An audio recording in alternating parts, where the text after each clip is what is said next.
So, what if I told you that the secret to a thriving, totally climate-proof garden wasn't about working harder, but actually working a whole lot less?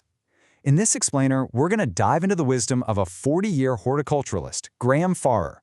We're going to find out how to build a garden that can handle pretty much anything, and why the best tool you have might be no tool at all. We've all been there, right? This is the new normal for gardeners, which you could call climate whiplash. One minute you've got a swamp in your backyard from a flash flood, and the next it's just baked concrete from a surprise heat wave. It feels completely impossible to keep up. But what if your garden could handle both of those extremes all on its own? And that's really the big question we're tackling here. The truth is, most of our gardens, with their compacted or sandy soil, are actually making these crazy weather events even worse. So today, we're going to lay out the plan to turn your patch of dirt from a victim of the weather into a seriously resilient, self-regulating solution. Okay, so to find our solution, first we need to identify the villain of our story. And you might be surprised to hear it's a practice that gardeners have been taught for generations. We're talking about digging and tilling the soil. I mean, that's a pretty powerful statement, isn't it? The very thing we were all told would help our gardens, turning over the soil to aerate it, is actually setting it up for total failure. So let's break down the specific damage it's really causing. So here's the deal. Every single time you plunge a shovel into the ground, you're literally shredding these incredible underground fungal networks that your plants rely on for nutrients. You're also releasing stored carbon, and to add insult to injury, you're waking up a whole army of dormant weed seeds. You're basically creating a never-ending cycle of more work for yourself. But hey, don't worry, because every good story needs a hero. And this one is right there waiting for you, right under your feet. It's called the soil sponge. And it is the key to unlocking a low-maintenance, ridiculously resilient garden. So what is it exactly?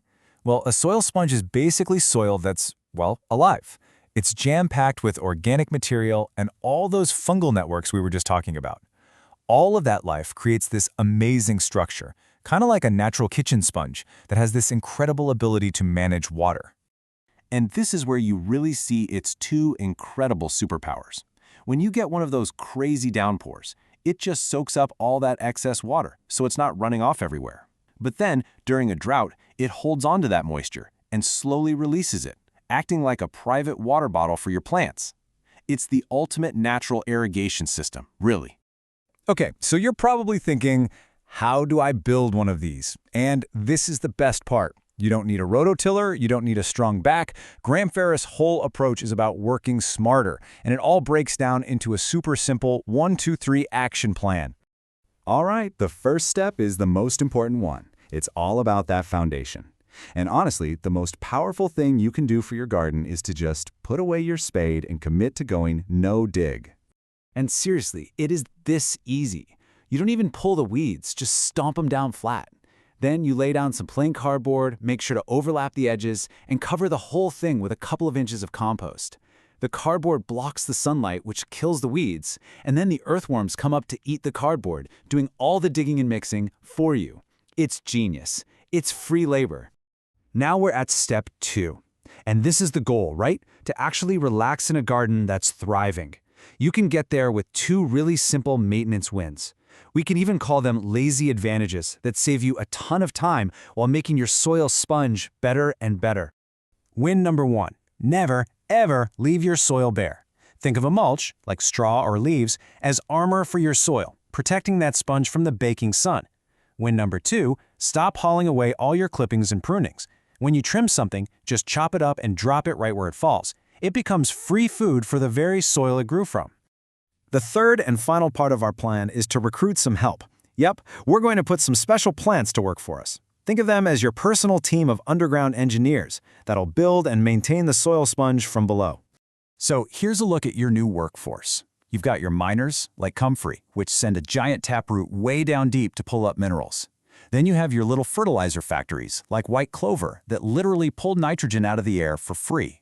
And you've even got your own drills, like Wild Carrot, that break up tough, compacted soil.